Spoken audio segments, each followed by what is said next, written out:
Ladies and gentlemen, look who's able to finally join us. After about 3 weeks off, he's finally back. Michael Anderson, how's it going, man? Man, it's going good. I'm excited to be back on the show.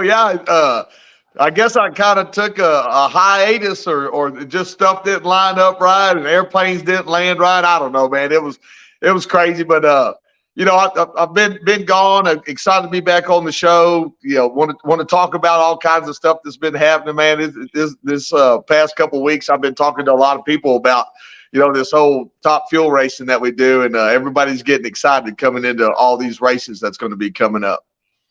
And so before we get into the top field deal, just kind of let everybody know where you kind of been. I know you went to Costa Rica the weekend of the NHRA Wally Parks Nostalgia Nationals, and then you were doing some fun with Brian Hall last weekend, 4th of July weekend as well, right? Yeah, so we I talked a little bit about this before, but my son got out of school, and my wife made some pretty good plans, like stuff you can't get out of. Father's Day weekend, hey, you ain't going racing. We're going to go hang out in Costa Rica, which I don't know, hold me in a headlock. It was horrible. You don't want to go there, but it was a good time to go spend with the fam and hang out. And we spent 2 weeks down there, and tried to kill myself whitewater rafting and got sunburnt and did all the fun stuff. And then we came back for about 4 days.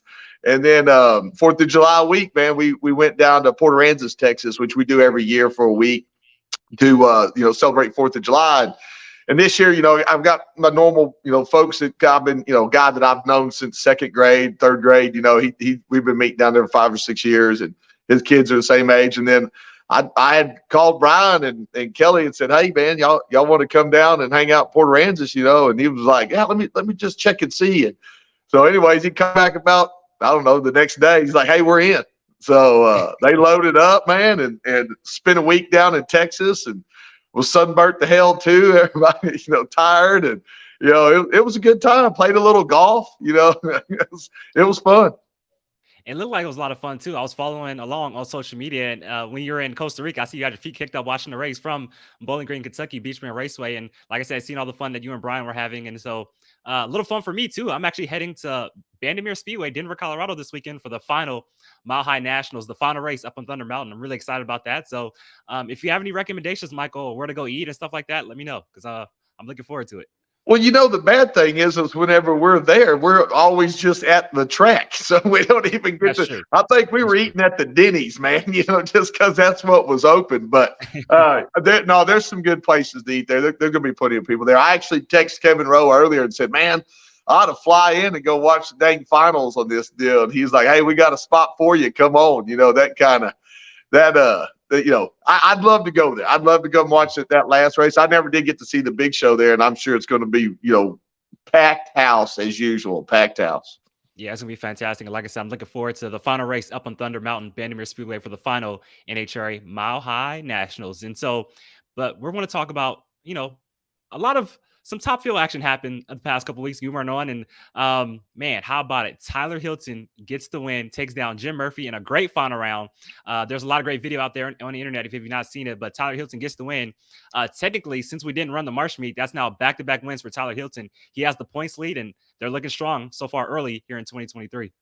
Yeah, man. I watched the whole thing, and hats off to the NHRA and whatever streaming deal that they had going on there, man, because it was really good. I mean, it had really good coverage of the whole race, like 14 hours a day of it, man. So, and it was, you could kind of see the time. So I'd like sneak off and go and turn my phone on. I think my boy kind of hunted me down one time. I was sitting up at a sports bar, down in the marina watching, and I was trying to talk him into putting it on the damn TV, on the sports bar deal. But man, it was good coverage, dude. I was like sending people messages while the race was going on, and they're like, "How the hell? We know you're not even in the country." I was like, "I'm watching it on, I'm live streaming this deal, man."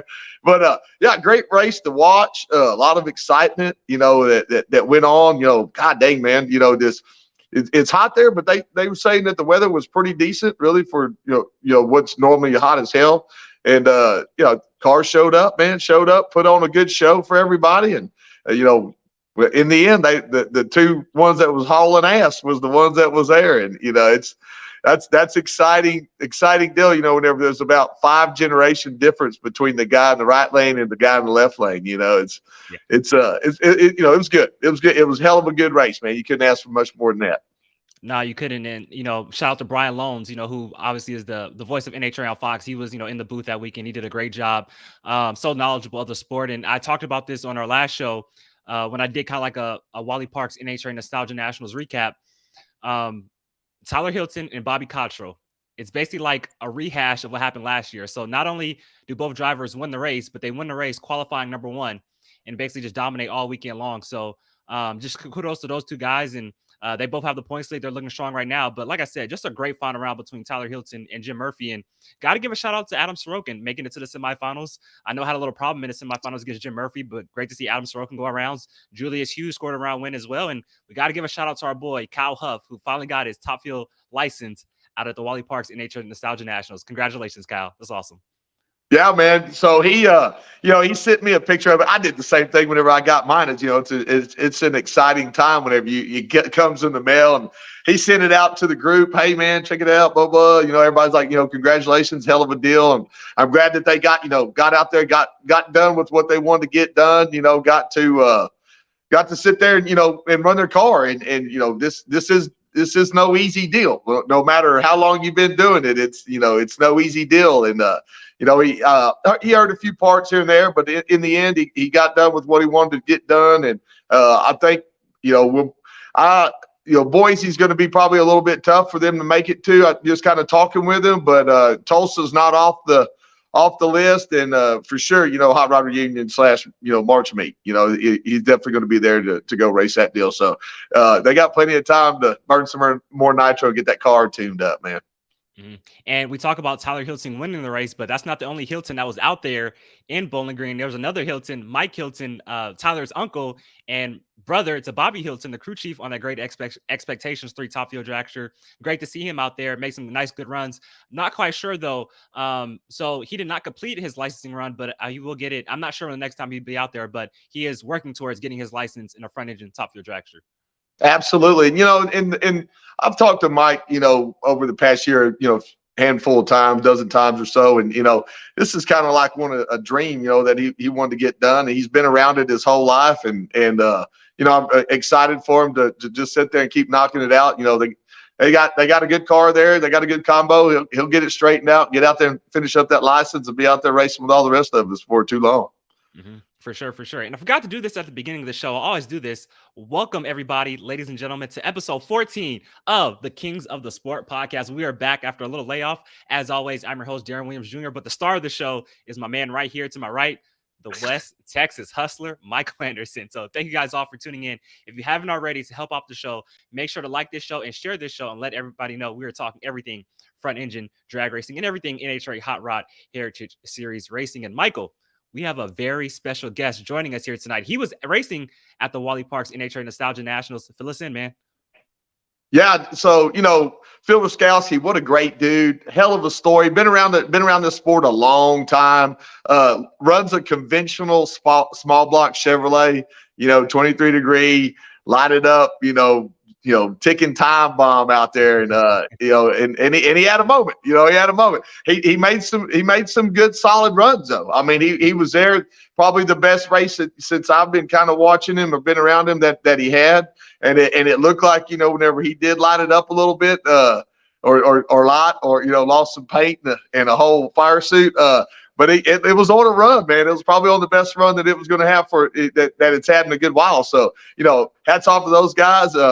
I talked to him 2 days ago, kind of asked him how he's feeling about being at Boise because, his whole goal this year was to race every heritage race.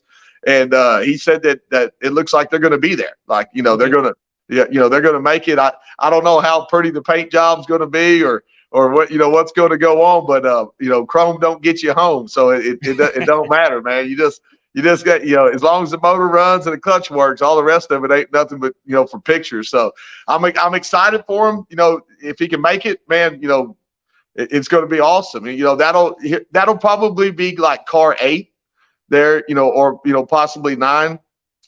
depending on maybe a couple other guys. But it looks like Boise's going to have a full field, at least an 8-car field there, especially if he goes. So that's going to be a huge deal. You want to keep that 8-car field at least going, and then he's out there wrenching. He's texting me right now. He's apparently he lives on an island in Canada, and he's having some signal issues. So he's had a little bit worse out there than we do in West Texas. Right. So hopefully he's going to work through that and be able to get on with us. But, hats off to him for them having probably the best weekend, race they've had in a long time, man. They kicked ass. It was fun to watch. That little small block was screaming. And it was screaming till it wasn't screaming no more because you could hear everybody on the deal go, oh.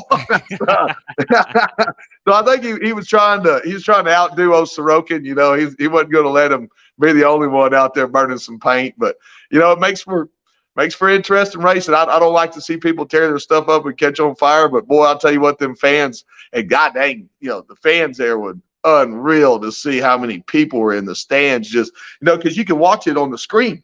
Mm-hmm. They were panning up and down, and it was, all the way down to the scoreboard, loaded up with people. So hats off to those people. That's awesome to get out there and support that race. And I feel like that race in the near future is going to be one hell of a good race, and there's going to be a lot of cars showing up. It's going to transition to what it was at one time and what it needs to be. It absolutely needs to be a huge top fuel, everybody show up race.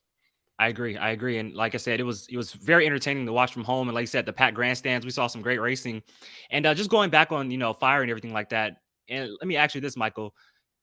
I mean, it's pretty common with any form of nitro racing, whether it's Big Show nitro racing, where racing a Big Show nitro funny car, a Big Show top fuel dragster, anything nitro, but more so in a front engine dragster. If you're driving one of these things on nitro, you're most likely are going to experience a fire at some point. You just got to be ready for it. Am I correct? Yeah, absolutely. I mean, there's so many variables that happen with these motors, and a lot of people don't know that even the type of motor that we're running, it's turning, anywhere between 9,500 and 10,000 RPMs. And I mean, these motors aren't, technically, made to do that, right? Like we make them do that. And you cram a bunch of nitro in there and these things are just screaming down there. And plus, we don't race 1,000 foot. We don't race 660 foot. We race men racing 1,320 feet, baby. And, that last 300 foot, like old Cole Koontz said, that's where it all happens down there. For whatever reason, they'll start eating themselves up. And at 10,000 RPMs, it ain't hard to drop a valve or, have anything just come apart. I mean, I've had guys sit there, walk up, and the whole rod pulled in half. So it's going to happen. It's part of it. Can't think of too many people that haven't had either a bunch of oil in the face or at least a good fire that goes on. So, but that's what makes it exciting. I mean, that's what. Yeah. I mean, there's only one class that has that open cockpit, 1,320 feet, small tire, badass motor, 260-mile-an-hour car, and that's the Kings of the Sport, baby. There you go. Kings, and this is Kings of the Sport, episode 14. And just going back to Phil Ruskowski, I don't know a lot about him, so I'm, really intrigued to have him on the show and learn more about his career and his background and everything like that. And like you said, just a beautiful paint job he has on that race car. And, one thing that really intrigues me is that the car that he has is an old Tony Bartone race car, a car that dominated the field back in the day. So really excited to ask him about that and how that whole deal kind of came about. Before we move on, though, Michael, we got some great comments coming in. First up, we got to show our boy, Joseph Gallegos. He says, "See you tomorrow, Gary." And so, as you guys all know, Joseph Gallegos is driving the Outlaw front engine dragster in Nitro Chaos. He'll be racing in Mocan this upcoming weekend. And Gary Wheeler responds, he says, "Yes, see you tomorrow. Be there around 2-ish." And then Justin Calkins says, "Things get weird after 1,000 feet." He is definitely correct about that. And Gary Wheeler again says, "Hey guys, I want to give a shout out to Gary Wheeler. We got to get Gary on the show one day. Always in the group, in the live chat, supporting our show." Absolutely. Drag Racing Central says the interview with Ron Capps was awesome. Thank you, Drag Racing Central. I really do appreciate that. If you guys don't know, I did an interview with Ron Capps talking about the Dom Perdome days back from 1997 to 2004 when Capps drove for Perdome. Go ahead and check that out on American Hot Rod Entertainment YouTube channel. Eric says, "Thanks for the show tonight." Thanks for tuning in, Eric. And Jim Moody says, "Love the shirt, Michael. Thank you. I'm advertising it." There you go, Oh, right there. we got to talk about the shirt real quick. Hold We on, got because Daniel will kill me. So I have to wear the Jim Murphy Racing shirt, and it's got the Holy Smokes funny car on the back right there. And I had to. He goes, "You got to wear it on the show because we whooped your butt in Denver." So I got to support my old WW2 team, man. I'm excited for them. They just it's gonna be fun to watch the rest of this season. But hey, I'm wearing it, and that's actually a damn nice shirt. But the bad thing is I know you like the Holy Smokes card, Darren. That's the I, bad thing. We'll have to I get do. you one of these shirts. I do like the Holy Smokes car, especially the one from the '90s, the green and yellow one. And I was telling you this off air, but I went back and watched the 1991 NHRA World Finals from Pomona, and John was taking on Jim Murphy in the second round. And how cool is it? Jim Murphy in the association of this whole frontage and top field deal, racing probably the greatest drag racer of all time, John Forrest. I thought that was awesome. So I want to give a shout out to old Jim Murphy, one of the best to ever do it. Absolutely, absolutely. So Michael, the season kicked off in March with the March meet, of course, and it's now July. We've only had pretty much 3 races for frontage and top field dragsters since then. Full quarter mile races. You think of the March meet, you think of the race in Denver for the extreme top field, and then the Wally Parks NHRA Nostalgia Nationals in Bowling Green about a month ago. Well, action's about to pick up now for the rest of the season on, because you got the Nightfire Nationals coming up. You got Martin coming up, Tulsa. There's a lot of Norwalk coming up. There's a lot of great races coming up for frontage and top field racing very soon. Yeah. So we'll start, the end of July. The last weekend of July is going to be the Blue Suede Cruise, up there in Norwalk. And I haven't ever been, but my understanding is it's like a huge race. There's a lot to it, not only drag racing, but car shows and people cruising around and everything else. So, we'll have that race, and then it's back to back. It's back to back race along with having Boise at the same time the next weekend. So the first weekend of August, you'll have Martin, Michigan, and the Night Fires at Boise. And so, at any given time, there's going to be, 20 to 22 front motor top fuel cars running in the United States, which is just amazing in itself. I last year, I raced Boise last year. Loved the new family. Great track, great facility, hell of a deal. I'm looking forward to going back again, next year.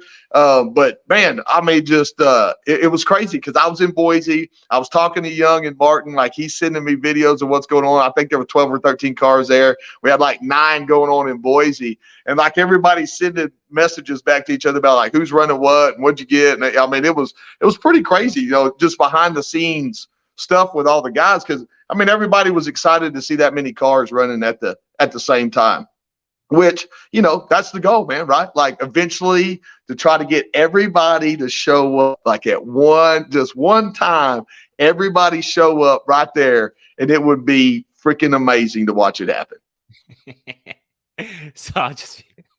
So Michael, you ever think of a nostalgia top fuel race with over 20 cars? Man, we'll be there all night, Michael. I'm telling you, dude, like it would be, there's ever been a 25, 26 cars in the United States that are, that could run, that could make, actually get there and run. So, we were laughing, who was it? Justin Calkins, he had sent me a deal for 1970 March meet. I think there was like 103 fuel cars on the property, some crazy number like that. Can you imagine? That's crazy. Just unbelievable to think that you could have that many fuel cars on property at one damn race. So, if they can do 103, we ought to be able to do 25, right? Oh yeah, for sure. You would no problem. Shouldn't be a problem. That'd only be about, I don't know, $100,000 in nitro, just sitting around and with cars, the purse would be $5,000 and there'd be $100,000 worth of fuel sitting out there, kind of deal. And I'm totally just joking when I say we'll be there all night. Obviously, I want to see something like that, whether that's a Tulsa or a Bowling Green. See 20 plus top field cars show up, and just the best of the best. Having the Hiltons, having Jim Murphy, having Jim Young, having the Champion Speed Shop. Just everybody come out. Brian Hall. Just see everybody come out and duke it out and see who's the best of the best in front of engine top field racing. Because there's so many guys in the Midwest and the East Coast where you don't get to see them racing against all the guys on the West Coast. So I would love to see a big time race like that, to see the best of the best come out and duke it out and see really who is the top of the kings of the sport, man. I think that would be Yeah, awesome. man. Another thing that I want to talk about earlier, and you kind of touched it. How about Julius Hughes, dude? The dude Yeah. had a bracket car. Like he Yeah. could have dialed in what his car was. I mean, it was like 595, 596. I mean, you can't. It's hard to do that with the damn big block Chevrolet, 890 car, much less a damn fuel card. So, I mean, that dude was killing it. Like his first run, whenever I watched him qualify, I was like, look at this dude just ripping it out here. Like I mean, that little blue car was tearing ass down the track. I was yelling at the damn TV. It was crazy, but yeah, great job by that guy too, man, because his program's really coming around real well. Mhm. Yeah, I'm really upset that Boise and Martin, Michigan are on the same weekend. Because how many cars is it right now for Martin, Michigan? How many cars is it for Boise? Do you know? So I think there's 12 or 13 for Martin and 8 or 9. We got like, Okay. one guy that's kind of, in either direction, kind of, on the fence on what's what. So yeah, man. And you know what? I didn't know this, but I got in a discussion with McLennan a little bit, a day or two ago. And he said that those races have been battling each other for like 50 years or something like that. I'm Like not surprised about that. Yes. there's a whole deal out there about that. Like, this rate, Boise would have Perdome and Martin would have Garlits, like scheduled, the whole, so apparently this has been going on for a long time, which is kind of cool. I mean, it's kind of crazy to think about that, but you'd think you'd get it worked out after 50 years, but apparently not. I mean, you think about it, this Night Fire Nationals, 52 years of history.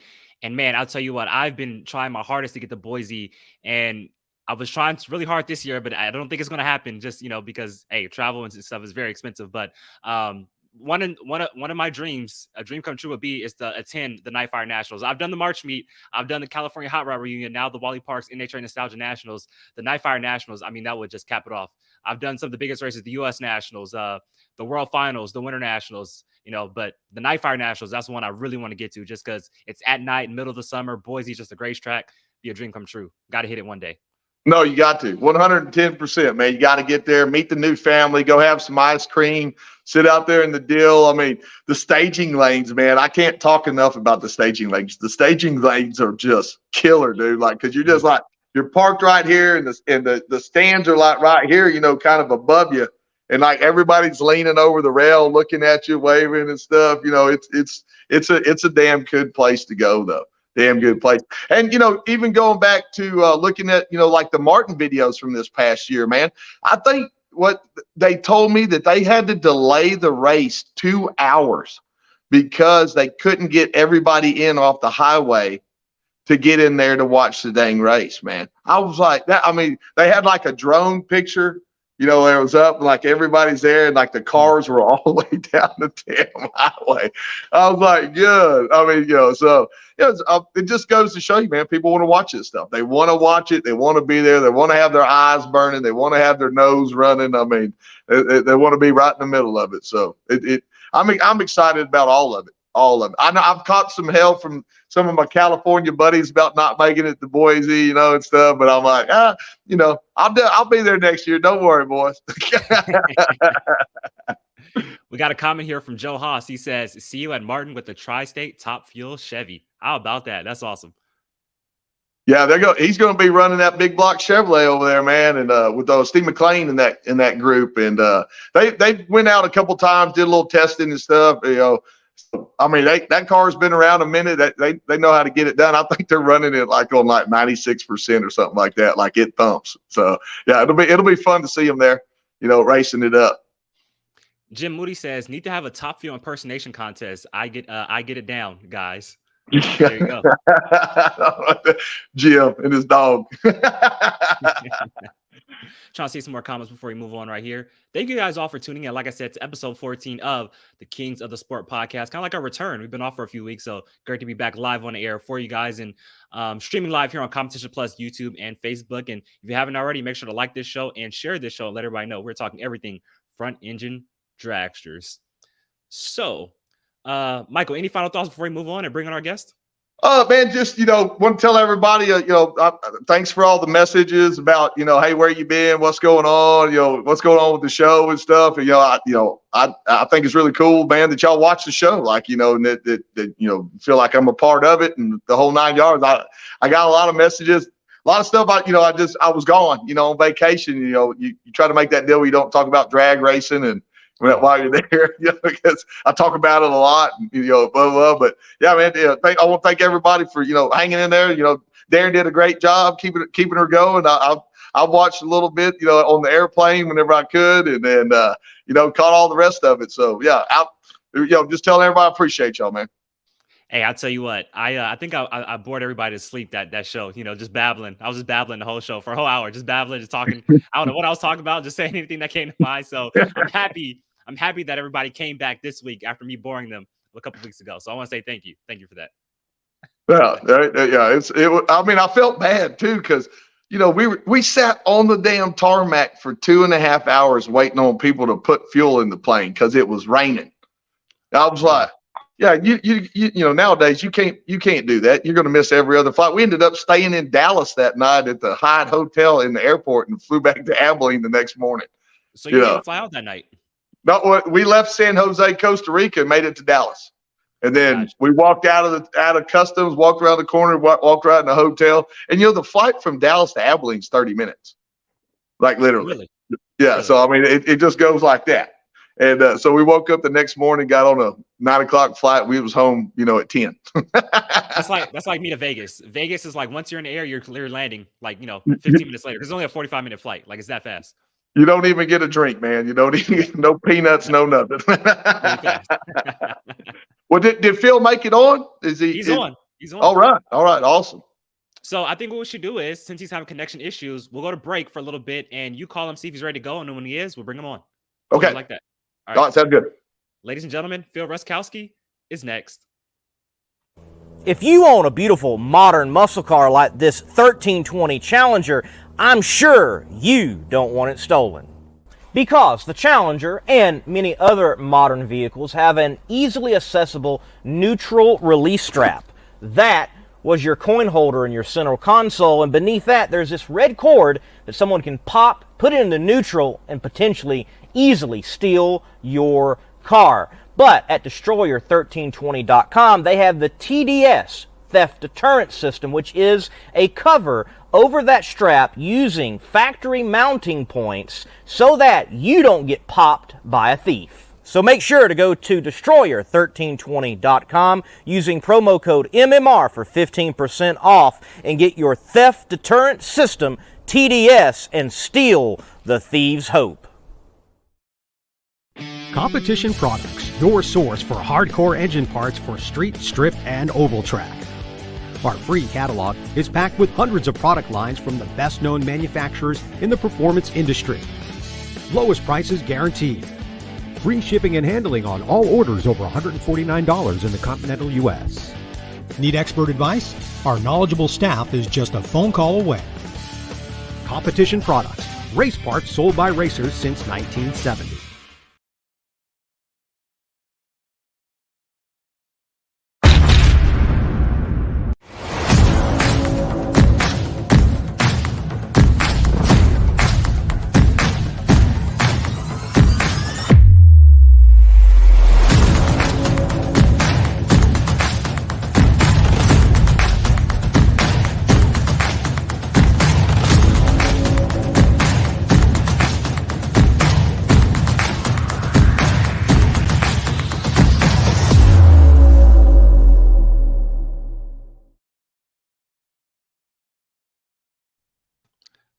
Ladies and gentlemen, welcome back to the show, episode 14 of the Kings of the Sport podcast. And our guest is here, Phil Ruskowski. How's it going, man? Thanks for joining us here tonight. Good. How are you guys doing? Doing It's a awesome, man. beautiful Doing day on the awesome. island here. Nah, for sure, for sure, for sure. And like I said, We've thank you seen for we're not joining us here. Hey, it's a long way to Canada. Yeah. it is. Yeah. It took us 5.5 days, nearly 6 days to go home from Bowling Green. That was a That's long drive. unbelievable, man. So what? How, we were talking earlier a little bit about what went on at the race, and how the car ran, and just the whole deal. The whole deal of one. Your car looking really good running all the way till you caught on fire. So tell us kind of what your take was. On the whole Bowling Green race experience.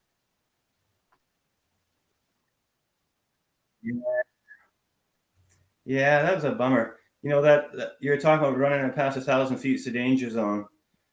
Boy, we sure learned that. We always knew it, but it really taught us a lesson this weekend.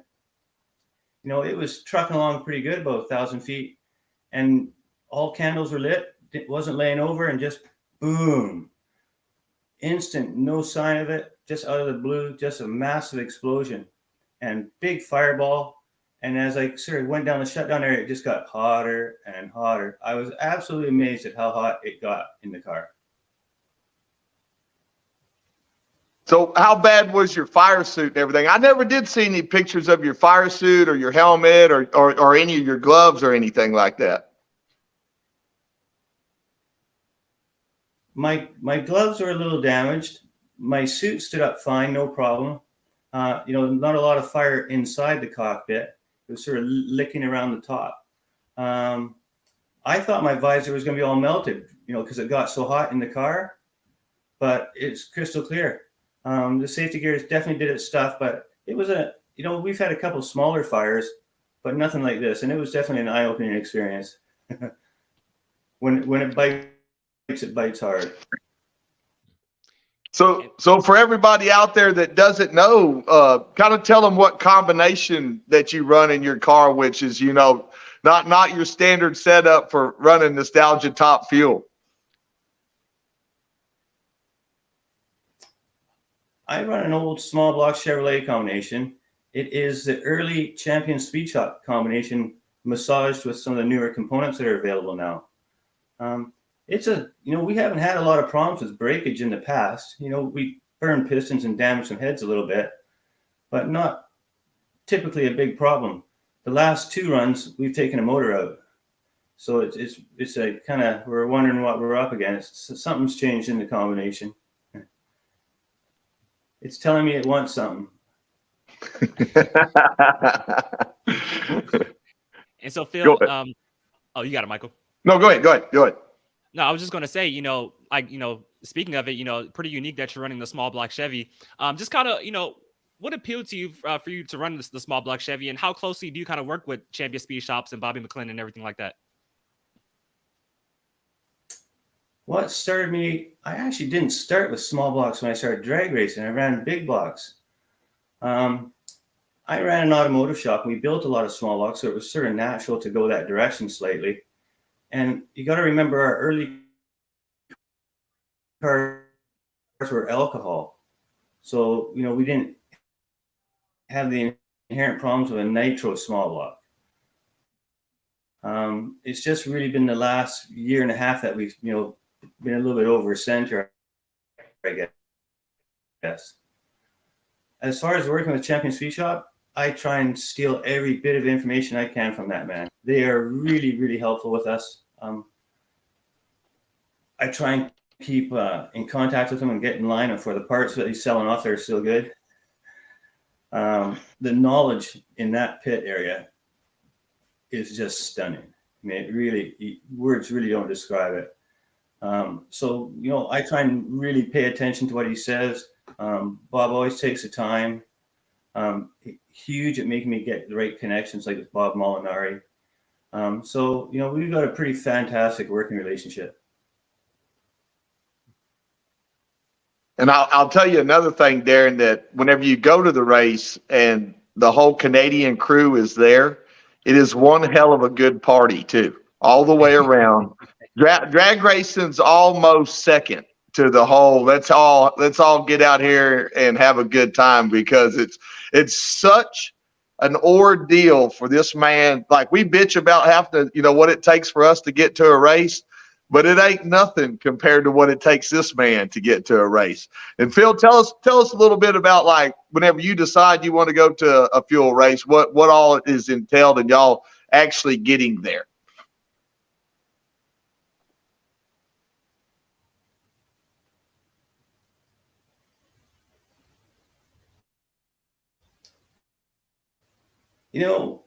I push my guys pretty hard, to keep a good system operating. I do the majority of work at home in the shop, and we hook up before a race. I push pretty hard, and I want guys to pay attention, get a good night's sleep when we're racing. If we're not qualified or we can't make the next round for whatever reason, then, we can throw all caution to the wind. But it's a serious sport. I got a really good group of guys I've had for a long, long time. Campbell Thompson with Totac Marine, they've supported us since day one. A lot of guys I went to school with, really good old friends. So we just try and do the best we got. I call it our tent city at the pits, because we set up tents to camp in. But we're usually working so late, instead of going to a hotel, it's kind of nice just to call into a sleeping bag and call it quits. And I've seen it. These are folks that live in an area that I think whenever he got home, it was like 0 degrees whenever it was 105 in Texas. And they're in Boise, and I think I came by, we were pitted like 2 trailers down, and they're all out there in the tents. I was like, how was it last night? And they're like, hot, really, really hot.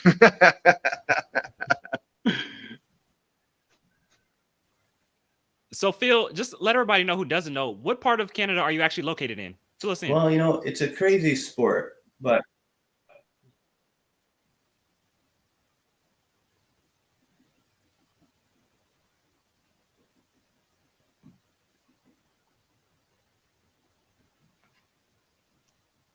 I believe we got a little delay.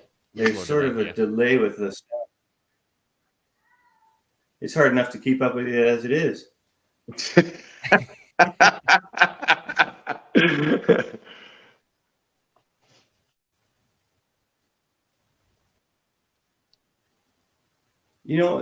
been a vertical learning curve running a small block Chev on the bigger percentages of nitro. But I gotta admit, some of the guys we have in our group are really, really sharp. The amount of knowledge in that pit area is really something to see. I've never had any guys, crew or crew chiefs in our groups who say, wouldn't waste your time. Always helpful to help us out. Yeah, I mean, I've met your whole crew, and they're all a bunch of great guys. At any given time, I mean, I'm talking to at least 2 or 3 of them every time I'm walking by, and they've always sent me a lot of cool messages, man. Like, it's all that's one of the things I really like about this racing is how many people you meet from all over the country, and or out of country. So those guys are always smiling. They're always over there, wanting to help, run something, fix something, cook something, do something. But it's definitely a good group of guys that you run with.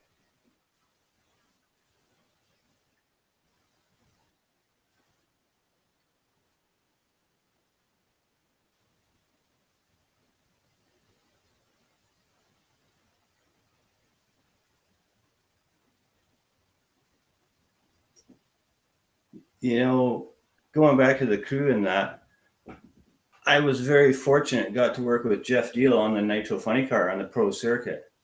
And that was eye-opening experience. But he really taught me never to say never. There's always a way if you want to do it. You just got to be diligent, work hard. That was the most informative 3-4 year period of my racing career. Oh, went blank. Oh, are you guys still there? We're here. So just in case everybody doesn't know that's out there watching, Phil Ruskowski is on Vancouver Island in Canada. He's a little bit away, so I'm sure that everything out there is satellite. There's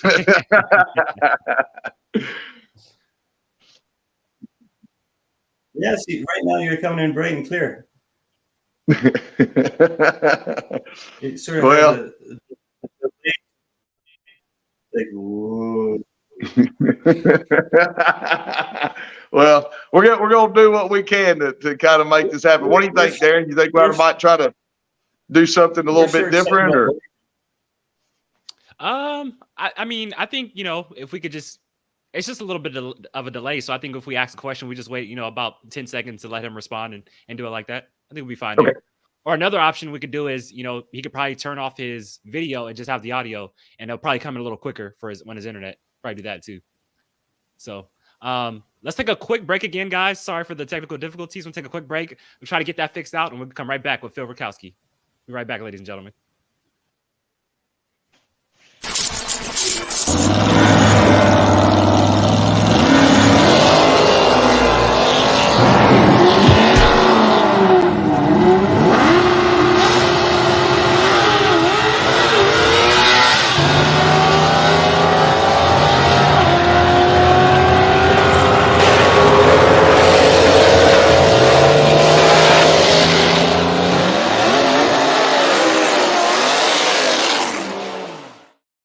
Get your CompetitionPlus.com apparel today. Whether it's our nitro-burning funny car design or the vibrant door slammer design, we have the swag to show you are always in the know. Get yourself a hat too. And we know not everyone enjoys wearing a mask, but if you must wear one, at least wear a good-looking one. Check out the new CompetitionPlusApparel.com for the latest from the place where you have trusted for your news on the internet for over 2 decades.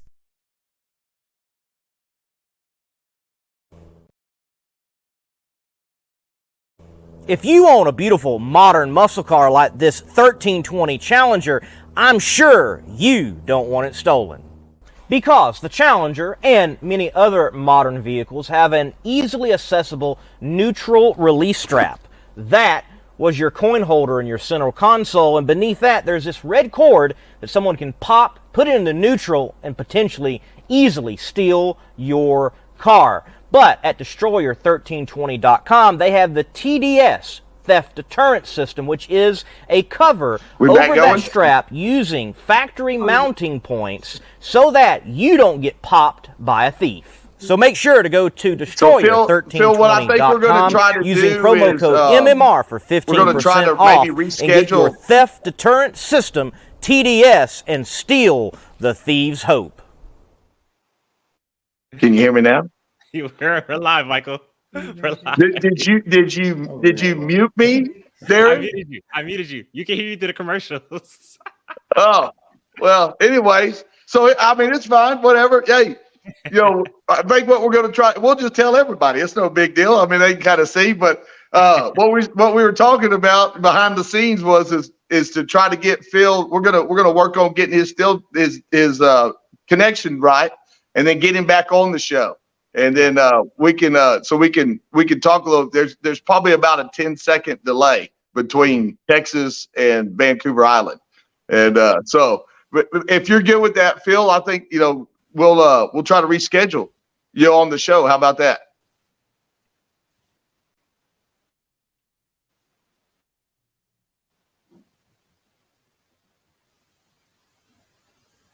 Or maybe. Or maybe not. I don't know.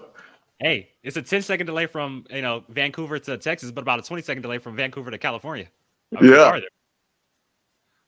So I guess we're gonna have to maybe let me call. I'm gonna hop off here real quick and call Phil real quick, just on the phone. Okay. And then we'll get all that, and then I'll get back on and we'll finish the show. It's been a crazy every time, man. Like I come back and then here's where we're at. What the hell's going on? Hey, all your other shows were just fine. All right, hold on. I'll call you right back. ladies and gentlemen, hey, stuff happens when you go live. Like they say, this thing is stuff happens. But like I said, thank you guys all for still tuning in to this crazy episode 14 of the Kings of the Sport podcast. Really excited to have Phil Ruskowski on. Like I mentioned, he's been doing this for a long time. He's been, racing dragsters since pretty much the 80s, pretty much the inception of frontage and top fuel racing. And he's driven a lot of things. I believe he got his first race car when he was 13 years old and has just kind of worked his way up ever since when he first started. So been really excited to have him on and kind of talk about his career. And like I said, one of the cool things that really intrigued me about Phil Ruskowski is that he bought Tony Bartone's car back in 2014 and 2015, one of those cars. And back at that time, that was one of the baddest, not one of the baddest, but was the baddest race car in the country at the time. I know he swept one of the seasons, I believe 2014 or 2015. And Phil Ruskowski inherited a badass race car and has been doing a great job himself behind the wheel of that race car. So excited to have him on and kind of talk about his career. Because like I said, he's been doing this for a long time, a lot of different iterations of dragsters leading up towards the front engine top fuel dragster on Nitro. And another cool thing he mentioned that I want to get into is he actually crewed on Jeff Deal's race car back in the day. So I want to talk to him about that, but a little technical difficulties here tonight. No big deal. Like I said, stuff happens when you go live. We'll bring on Phil Ruskowski in the near future. Let's get Michael Anderson back on now. All right. We're back. We're good. I talked to him and he was like, "Yeah, sounds good, man." So it was no big deal, but yeah, man, he's a cool dude. He's just a cool dude, cool crew. They have Island Nitro is the name of the team. They have they have a Facebook page, Island Nitro. You can go follow them. Scott Tucker takes care of that, man. He'll tell you thanks for joining and but it's definitely fun to watch them, man. Like they rock it out too, man. Like I'm talking about, it's like a NASCAR deal on their trailer that up top they'll have lights. They hang the Canadian flag, stuff like that up there, man. They're big time into it. And last year at Boise, they actually played the Canadian national anthem for them. That was Really? there. So yeah, okay. Nice. It was Nice. It was really cool, man. Like everybody was really cool about it, because it was it was a long haul to get over there and do that. But what I wanted to talk about a little bit of is for him to go to the races, he's got to schedule a boat, basically a ferry, to let him on the ferry with his truck, trailer, and everything. And then he sent me a video of him like cruising through the channel to get to the deal. It was unbelievable scenery, but I was like, he's the only one. I guarantee you, the only one in the world that has that deal going on to be able to go to a race. I mean, that's just it's unreal. And for he raced at the March meet. They had a few little deals that kind of happened with their blower. A hub broke, some hub bolts broke and stuff like that. And then they drove all the way to Ohio, I think it was, where to keep and left his trailer there that whole time. So then they all went for Bowling Green, so he didn't have to do all that stuff. And got there, worked on his stuff, the whole 9 yards, and went to Bowling Green. And then I don't think his plan was to drive back to the island, but the car was needing some serious service. So it took him 6 days to get home from Bowling Green, Kentucky. I mean, you got to be dedicated, man. You got to really want to do this stuff to be able to, make that trip like that. No, for sure. And like you said, everything he has to do to get to the racetrack, and he attends a lot of races throughout the year. It's not just 1-2 races. He tries to get to as many races as he can. And like I said, that just, like you said, that just goes to show the passion and the dedication he has for this sport. So you got to applaud him. Well, and I mean, just to go back to the March meet, and you remember it was snowing in California. Yeah. Hadn't snowed like where you were at since like 1986. You wasn't even thought of in 1986, man. I was not. And he drove through that snowstorm the whole way down to that damn. I mean, till the last day, whenever it just stopped, they were driving in snow. So yeah, man, he's dedicated, hardcore. I think it's pretty funny. Him and Brendan Murray have known each other a long time, and he still like wears a T-shirt that Brendan gave him like 25 years ago. Right, sleeping on his floor in his garage or something. It's funny to hear the whole story about how it all worked out, but definitely been around a long time, been around, seen a lot of stuff, and I'm glad he's still racing. The car that he has, we probably would have talked a little bit about that. That's the car that I think that did 272 or 271. Mhm. That was the Bartone car that did that. So I mean that car's got a hell of, the chassis got a hell of a pedigree. So it's there. It's definitely there to do what it needs to do. And I think, what did he run at Bowling Green? Did he run at 620 or 630? I Can't can't think off the remember. top of my head right now. Yeah, I think like at a little over 200 miles an hour, maybe 200, 210, like 630, something like that. So it'll run. I mean, I know I had a little small block fuel car. It was whenever I bought that little black car, Phil actually called me. I didn't even know the guy. And he was like, "Hey man, I run a small block Chevrolet too. What are you doing, blah, blah?" And I was like, "Man, I bought this thing to get my license." He's like, "Oh, you're not gonna," I was like, "No, we ain't gonna keep going on with it." I was like, "But it's a cool ride." And speaking of Brendan Murray and Bob McClendon, I listened to a podcast with Phil Ruskowski a while back, and he was saying that Brendan Murray and Bob McClendon actually gave him the assist to buying that Tony Bartone car. They're the ones who actually got him in contact with Tony Bartone and Tony Labor and everything like that. So a pretty cool story right there. Yeah, and it's such a small group of people, man. I mean, so one guy's got to know one guy, because you don't just call and go, "Hey man, I want to come buy this world champion car." I mean, like, people, they want to know that you're serious about that, and you have Bob McClendon and Brendan talking, they know it's pretty damn serious. So Mhm. it's cool. I saw some of his old cars, before that one. I mean, they were cool looking rides. He's definitely raced some different cars for sure. So, as you guys all know, this is a bi-weekly show. We go every other week. I just want to get your opinion, Michael, and everybody who's tuning in tonight. Like I said, I always do appreciate that. You want to try to run this thing again next week? And then the reason why I ask is because if we go next week and we take the weekend off, our following show will be the week of the Night Fire Nationals and Martin, Michigan. It'll be the week of. Right. Yeah. So, well, I mean, I'm good. I'm not traveling anymore. Like, I'm not working on my tan. I'm tanning up. Like, we're getting into race mode now. So, Mhm. yeah, man, let's get on there and do what we can. I know that, I'd like to try to, and just kind of, brainstorming right now, but it'd be cool to get the guys from Norwalk to come on, get the news to come on, get the guys from Martin to come on. There's, and talk, just like what Sporty did, get on there and talk about that, and Jesse Adams, and what's going to go on with these races. And there's plenty of people out there to talk about these fuel cars, man.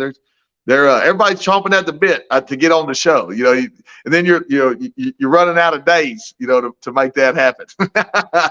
Well, since Norwalk is coming up soon, what if we try to get Bill Bader Jr. on the show? I don't know.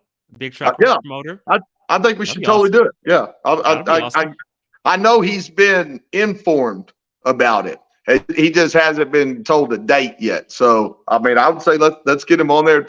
I mean, they just had their race, right? They just had their big show race. They did, yeah, a few weeks ago. So, And it was great. It was great. yeah. So, I mean, it'd be a great time to talk about, what's going on with the track, and then what's coming up. And I'd love to hear about, the Blue Suede Cruise deal, and, what's the whole backstory to it. Mm-hmm. And also, too, the Mystic says some safety safari crew, but also let's try to get some crew chiefs and some team owners on the show in the future as well. Let's get like a Mike Fuller or somebody like that on the show and kind of talk about that. I think that'd be awesome as well. Yeah, Fuller's super cool, man. Like, that dude, he's forgot more about drag racing than we'll ever know, man. And yeah, we need to get him on and talk about. I always get this whenever I call them guys. They're like, I'm not technical savvy or whatever, but I'm like, if Jim Murphy can get on this thing and do what he did, we can get Fuller on there and make it happen. So it's super easy. Click a button, you're ready to go. Darren makes it easy for us. Hey, I try my best. Man. Try my best. Drag Racing Central says, what about Bucky Austin? So he wants to get Bucky Austin on the show. I think that'll be another great guest. I'm gonna have to talk with everybody about that. Y'all look at the bottom of that screen right there. What does that say right there? What does that say? It says Kings of the Sport. Man, come on, guys. I like Bucky too, but dude, these are some top fuel driving front motor cars around here. No, we got to get him on there. He'd be cool. I ain't got to talk no smack to my funny car guys, but I had one guy send me a message the other day, something about that funny cars were the kings of the sport. I was like, that statement just doesn't even make any sense. Well, if we're gonna go there, for a time being, for a small period of time, when John Force ran faster than the dragsters in Englishtown '98, the funny cars were the kings of the sport for quite a while. John Yeah, Force yeah. did that. They were And probably cheating. and since we're going to Denver this upcoming weekend, John Force was the first 300 miles per hour on the mountain, not a top field dragster. There you go. Yeah, that is true. That is true. There you Yeah, it's still not though. I go. mean, I know. it's it's a very short-lived deal for him all the way around. Well, No, man. we Look got at the champ in Bobby. the building. Got the champ in the building. I mean, hey, I got to stop talking smack because I know he watches the show. And he's a bad dude, man. He's a bad dude. He's Sean Van Horn says, "I love the funny cars. We can start their own. Start their own show." Oh my God, that's bad. I'm surprised Dar Hawthorne ain't on there talking smack. No, it's great, man. I mean, God dang, man. You think it was fun to watch the funny cars out there in Bowling Green. I mean, that was some damn Kamoka Pocock, dude. That dude, that was a killer race. Like at the end, I mean, they got some tough damn races going on right there. And the Austin group with Bobby Cottrell. I mean, what do you say? That's just solid car right there. George says, "I have a picture of a future top field driver. How can I add it here?" So you can't add pictures into the live chat, but post it on Facebook and we can share it on the next show. I would definitely love to do that. So curious to see who this top field driver is. Oh, there's some out there. There's some out there. I mean, but we got some stuff in our back pocket, bud. There's stuff happening in the background. There are going to be more cars coming 2024. Okay, I'm looking forward to it. Dragster Jeff Kreider says, "Dar, the funny car czar." I like it. I like it. Yeah, it's good stuff, man. It's all in good fun, man. Everybody, whenever we're all sitting around the pits talking, ain't nobody care. They just sitting around talking. So it's good group of guys all out there. I'd like to see us do a little lining up a little bit more though every once in a while. Maybe in a qualifying deal, go kind of old school and get them going down the track. People will dig that little match race kind of setup stuff. Maybe run for 100. Bobby, if you're ready, I'll call Bobby out right now. I mean, I like to start at the top and work my way down.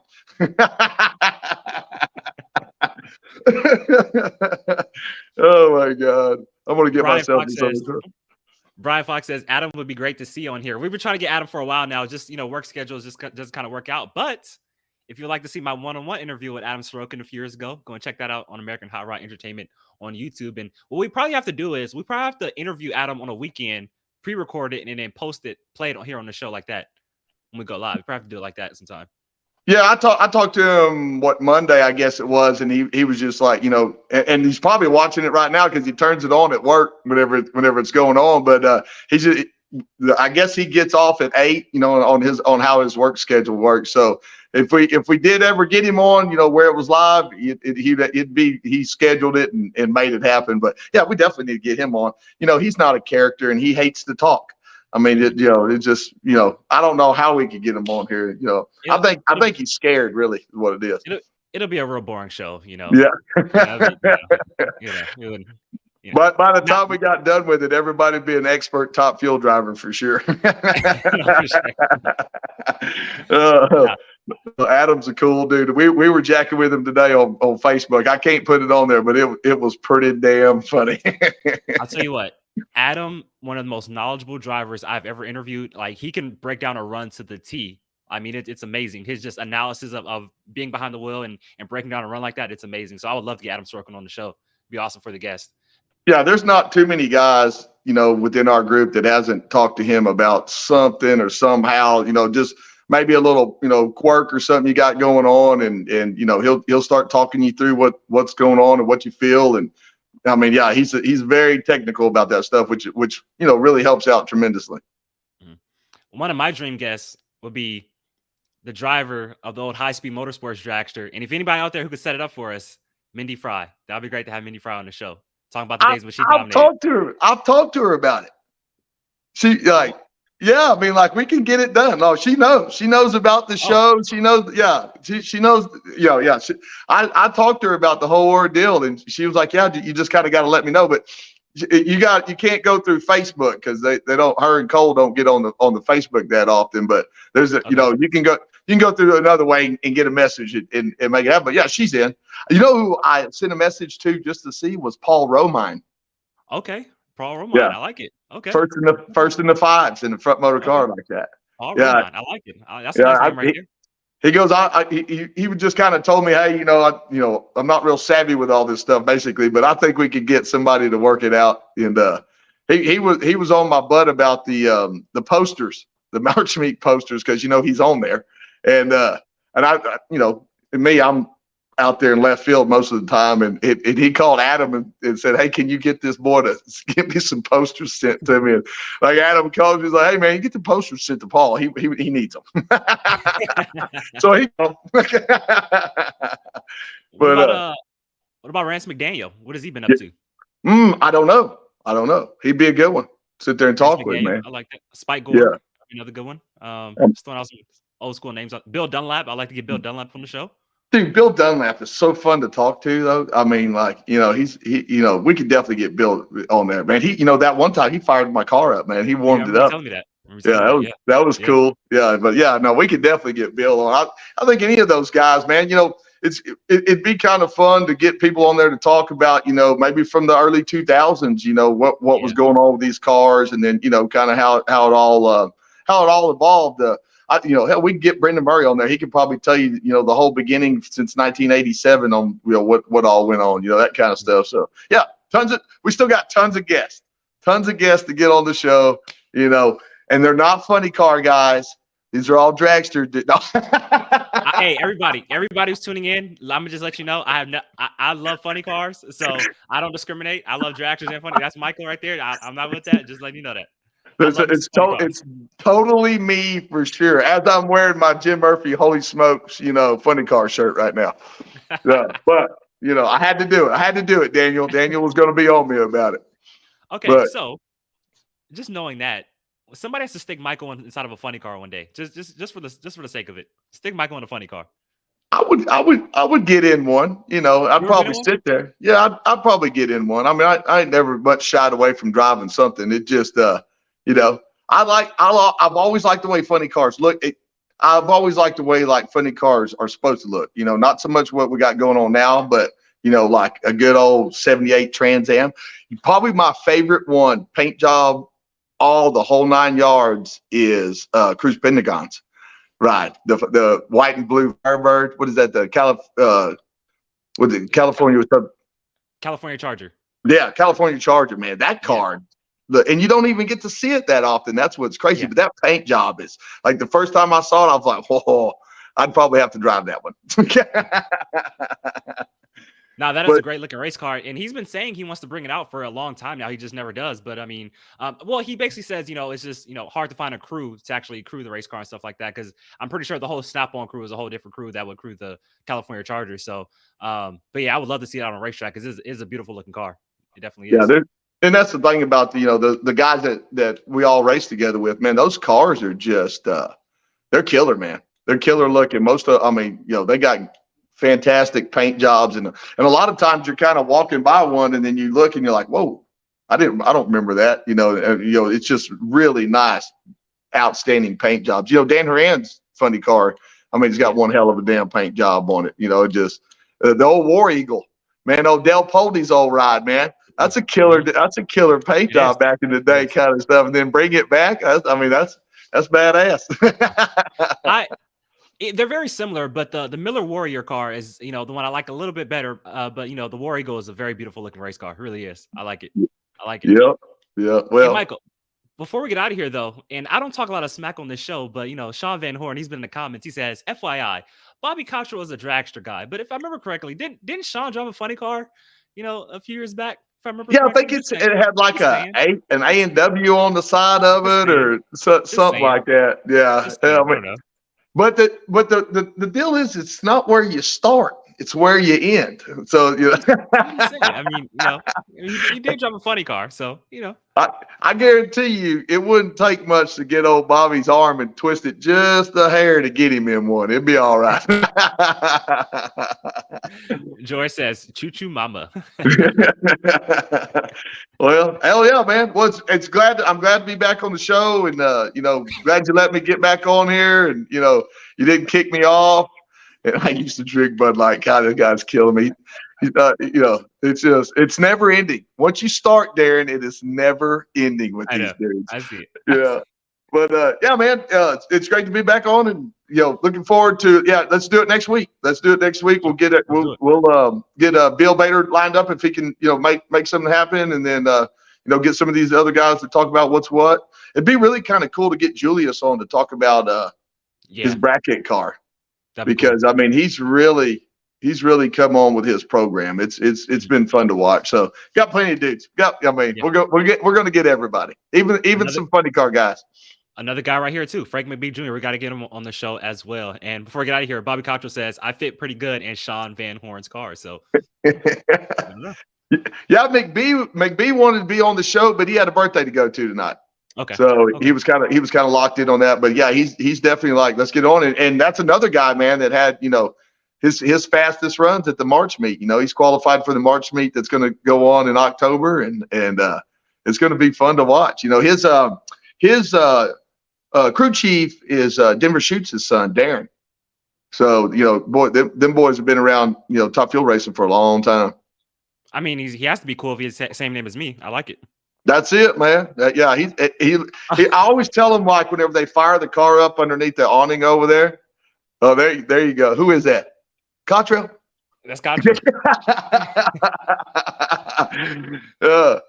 But old Darren and Frank, they'll fire that car up, man. He's a big old boy who wears like, big old flannel shirt or whatever, and kind of standing there, and he puts that gas mask on and his hair's, stuck out like this. And I always tell him he looks like Michael Myers over there in the damn pit with all that shit. So yeah, good group of dudes. Good group of dudes, man. I want to meet his dad one day. I want to meet Denver. We sent him over a poster, one of those March meet posters, and he's been around that thing since I think he said he went to the first one in 1959, like his dad did, and it's crazy. And Denver, he raced for years in the front motor car, and he sent me a picture of him holding the poster up. So if you got a poster out there, send me a picture of it, or if you got it hanging on the wall, I want to see them, man. It's super cool to know that all that hard work's going, getting on somebody's wall and they're enjoying them. Mm-hmm. For sure. Well, like I said, everybody, thank you for tuning in to episode 14 of the Kings of the Sport podcast. We're going to run it back next week and do it all over again. So thank you guys all for tuning in. Good night, and see you guys next week, everybody. Good night. Deuces. See y'all.